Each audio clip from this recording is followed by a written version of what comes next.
IT job కోసం try చేస్తున్నారా? Coding ట్యూటర్లో training తో పాటు స్టైఫండ్ అండ్ 100% జాబ్ గ్యారంటీ. నమస్తే, నేను Keshav. Welcome to Suman TV. పశ్చిమ బెంగాల్లో జరిగిన దారుణ ఉదంతం పైన దేశం మొత్తం అట్టుడికిపోతుంది. కానీ ఈ కేసులో మాత్రం ఎలాంటి పురోగతి కనిపించడం లేదు. పైగా కేంద్ర ప్రభుత్వం వర్సెస్ రాష్ట్ర ప్రభుత్వం లేదా రాజకీయ పార్టీల రగడగా మారిపోతుందనేటువంటి సందేహాలు వస్తున్నాయి. అత్యాచారం బాధితురాలి కుటుంబానికి ఏమాత్రం న్యాయం జరిగేటువంటి పరిస్థితులు కనిపించడం లేదా? రాజకీయాల తెర వెనుక ఈ ఉదంతం మళ్ళీ మరుగున పడేటువంటి పరిస్థితి ఉందా? అసలు ఏం జరుగుతోంది ఈ కేసు విచారణలో? ఈ అంశం పైన విశ్లేషణ చూద్దాం. మనతో పాటు డాక్టర్ కావ్యప్రియ ఉన్నారు. డాక్టర్ గారు, గుడ్ ఈవినింగ్. గుడ్ ఈవినింగ్ అండి.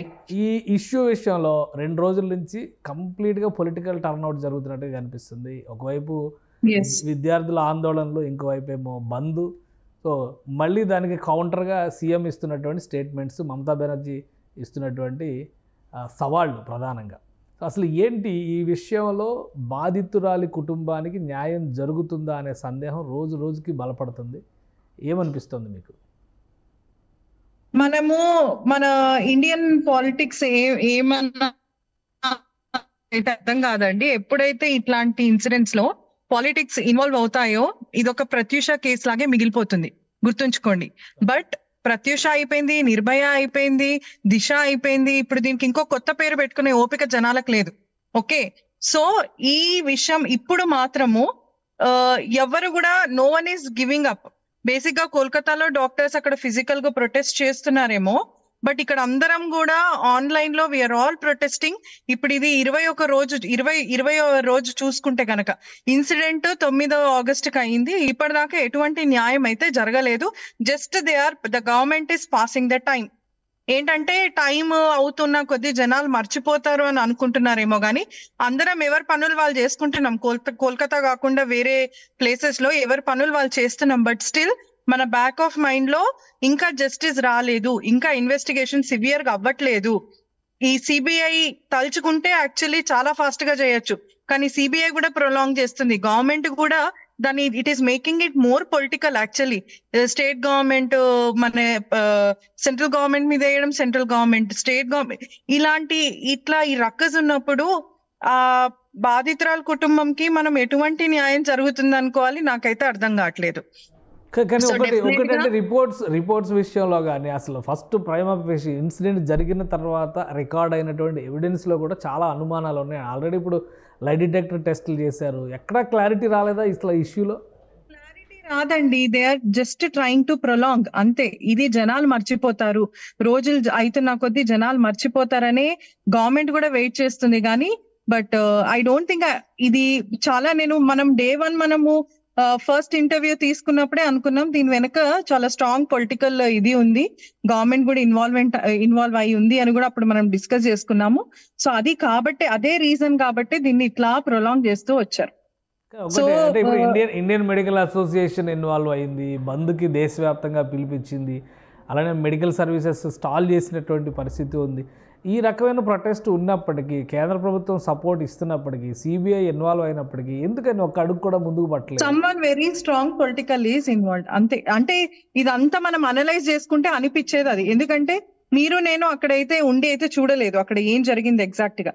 కానీ ఇన్ని రోజులైనా కూడా మనం అంతా ఈ థర్డ్ పార్టీ ఇన్ఫర్మేషన్ మనం వినేదంతా.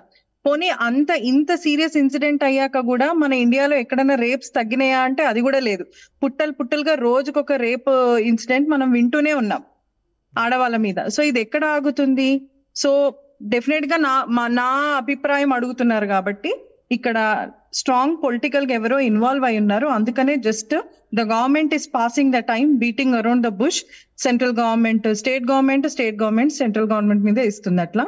సో నిజంగా ఇది మన డెమోక్రటిక్ కంట్రీ కాబట్టి జనాలందరూ ఒకటైతే సాధించలేదంటూ ఏదీ లేదు. నేను చెప్పదలుచుకునేది అయితే అది.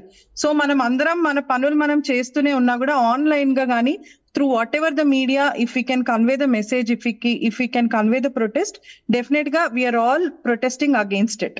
ఇప్పుడు ఇన్వెస్టిగేషన్ అందరూ ఎవ్వరు మర్చిపోలేదండి ఆ ఇన్సిడెంట్, ఎవ్వరు మర్చిపోలేదు. ఇది 20th డే ఇప్పటి వరకు కూడా కొంచెం కూడా ప్రోగ్రెస్ అవ్వలేదు అంటే it is very bad. Investigation విషయంలో స్టేట్లో ఉన్నటువంటి పోలీసులు కానీ అధికారులు కానీ సో వీళ్ళ సహకారం లేకపోవడమే దీనికి కారణం అనుకోవాలా, లేదా మీరు అన్నట్టుగా కేవలం పొలిటికల్ కన్విక్షన్స్ ఏవో ఉండడం లేదా కండిషన్స్ ఏవో ఉండడం అనేది ఒక పెద్ద ఆబ్స్టికల్గా చూడాలా మనం? ఇక్కడ power is playing a very big role if you can see it properly. So definite గా హయ్యర్ అథారిటీస్ ఏం చెప్తాయో వాళ్ళ లోవర్ క్యాడర్ పీపుల్ అదే ఫాలో అవుతారు. సో అదే జరుగుతుంది ఇక్కడ కూడా. మరి అది ఆ ఆర్డర్స్ ఎక్కడి నుంచి వస్తున్నాయి అన్నది సిబిఐకి కూడా తెలుసు, కానీ they are not disclosing it. తొందరగా దీనికి ఒక జస్టిస్ అన్నది అయితే రావాలి. ఇది పిఎం మోదీ గారి చేతిలోనే ఉంది, ఆయన తలుచుకుంటే ఇంపాసిబుల్ అన్నది అయితే ఏది లేదు. సో డెఫినెట్ గా ఇది ఆయన చాలా పర్సనల్ గా తీసుకొని చేయాలని అయితే నేను కోరుకుంటున్నాను. ఇంకా అక్కడ ఉన్నటువంటి మెడికల్ సర్వీసెస్ కానీ ముఖ్యంగా ఆర్జికర్ హాస్పిటల్ విషయంలో కూడా చాలా రకాల అనుమానాలు వస్తున్నాయి. అక్కడ ఉన్నటువంటి స్టాఫ్ కూడా చాలా కంప్లైంట్లు చేశారు. ఇప్పుడు ఆ మాజీ ప్రిన్సిపల్కి ఆయన పక్కకు తప్పించినప్పటికి కూడా బట్ అదే హై హ్యాండెడ్ ఇన్ఫ్లుయెన్స్ అనేది కంటిన్యూ అవుతుందనే సంకేతాలు అయితే ఉన్నాయి. సో అక్కడ స్టేటస్ ఎలా ఉంటే బెటర్, అసలు ఏం జరుగుతుంది అక్కడ విషయంలో? ఇప్పుడు కోల్కతా మొత్తం అదే కాలేజ్ ఉందా, అదే మెడికల్ కాలేజ్ ఉందా అంటే కాదు కదా. నాకు అనిపిస్తుంది ఫర్ అట్లీస్ట్ అ మంత్ ఆ కాలేజ్ ఆర్ హాస్పిటల్ సీజ్ చేసి అసలు మొత్తము మన రూట్స్ నుంచి అక్కడ అసలు ఏమేమి ప్రాబ్లమ్స్ ఉన్నాయి అన్ని తవ్వకాలు చేసి అసలు ప్రాబ్లం ఏంటి ట్రాక్ చేసి ఎక్కడెక్కడ ఏ లెవెల్లో ప్రాబ్లమ్స్ ఉన్నాయి, ఎవరెవరు ఇన్వాల్వ్ అయ్యారు. సో ఆ సిస్టమ్ అంతా ఒక 1 month or 2 months ఆపేసి మొత్తం ఇన్ఫర్మేషన్ అంతా బయటికి లాగి, అంతవరకు ఈ సేవలు అన్నవి ఏమి నిలిచిపోవండి. చాలా హాస్పిటల్స్ ఉన్నాయి, ఈ పబ్లిక్ అందరినీ అక్కడ వైపు తరలించవచ్చు. ఇదే హాస్పిటల్లో సేవలు చేయాలని అయితే ఏం లేదు.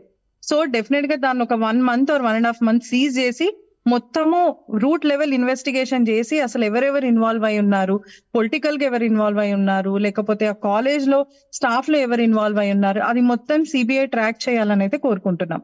సో ఇక ఇన్వెస్టిగేషన్ విషయంలో కూడా సిబిఐకి ఒకవైపు నుంచి ఇన్వెస్టిగేషన్ టాస్క్ ఇస్తూనే మరోవైపు నుంచి సేఫ్టీ పాయింట్ ఆఫ్ వ్యూలో మెడికల్ స్టాఫ్ కానీ అలానే జూనియర్ డాక్టర్స్ పర్టికులర్గా మెడికల్ కాలేజ్ స్టూడెంట్స్ విషయంలో ఆ వర్క్ ప్లేసెస్లో జరుగుతున్నటువంటి పరిస్థితులపైన అధ్యయనానికి సుప్రీంకోర్టు ఒక కమిటీని కూడా అపాయింట్ చేసింది. ఆల్రెడీ తెలుగు డాక్టర్స్ కూడా 2 ఉన్నారు అందులో. సో ఈ ఆస్పెక్ట్లో చూసినప్పుడు ఓన్లీ ఆర్జికర్ హాస్పిటలే కాకపోవచ్చు, దేశవ్యాప్తంగా మెడికల్ కాలేజ్ ఎన్వైరన్మెంట్ మీద ఇప్పుడు స్టడీ చేయాల్సిన పరిస్థితి వచ్చింది. ఈ విషయంలో మీ అభిప్రాయం ఏంటి? ఈ విషయంలో నా అభిప్రాయం అంటే ఇప్పుడు నేను ఈ ఫీల్డ్ లో ఉన్నా కాబట్టి నేను చాలా వింటూ ఉంటా. బట్ ఇంత వరస్ట్ గా అయితే నేను ఎక్కడ వినలేదు, ఇంత వరస్ట్ గా అయితే ఎక్కడ జరగలేదు. ఇంత వర్స్ట్ ఉంటదని కూడా నేనైతే అనుకోను. చాలా స్టేట్స్ ఉన్నాయి మన ఇండియాలో. సౌత్ ఇండియా డెఫినెట్ గా సేఫ్ అనే అనుకోవచ్చు, బట్ కొంచెము I feel north India is కొంచెం అన్సేఫ్ అని అనిపిస్తుంది. ఇలాంటివి జరిగినప్పుడు ఇంకా అనిపిస్తుంది. సో ఎస్, ఇంత దారుణంగా అయితే ఎక్కడ ఉండరండి. చిన్న చితక ఉంటాయి, ప్రతి కాలేజ్ లో ఉంటాయి. అది దట్ ఈస్ లైక్ అది కాలేజ్ లైఫ్ లో that is part and parcel. కానీ ఇది కూడా మేము థర్డ్ పార్టీ నుంచి విన్నదే, ఇదంతా మేమేమి వెళ్ళి డైరెక్ట్ గా చూసింది కాదు. But the activities which are going in the college comparatively అక్కడి సిచ్యుయేషన్స్ కంటే మన తెలుగు రాష్ట్రాల్లో కావచ్చు చాలా సేఫ్ అదైతే నేను 100% రాసిస్తా. Extremely safe. ఓకే. సో ఈ కేసు విషయంలో ఇంకా ఎంతకాలం వెయిట్ చేయాల్సి ఉంటుంది? ఎందుకంటే అటు ఇన్వెస్టిగేషన్ ముందుకెళ్ళట్లా, ఇటు మిగతా విషయాలు కూడా ఏవి బయటికి రావట్లా. ఎంత సమయం పట్టవచ్చు అనుకున్నారు? మమతా బెనర్జీ గారు అయితే వారం రోజుల్లో నిందితుడు ఎవరైతే ఉన్నారో అతన్ని ఉరి తీసేయాలన్నారు. సో ఇంతవరకు అన్నట్టుగా 20 రోజులు అయింది, కేసు పైన క్లారిటీ రావట్లేదు. ఎంత సమయం? క్లారిటీ చెప్పాను కదండి, సమ్వన్ స్ట్రాంగ్లీ ఈజ్ ఇన్వాల్వ్డ్.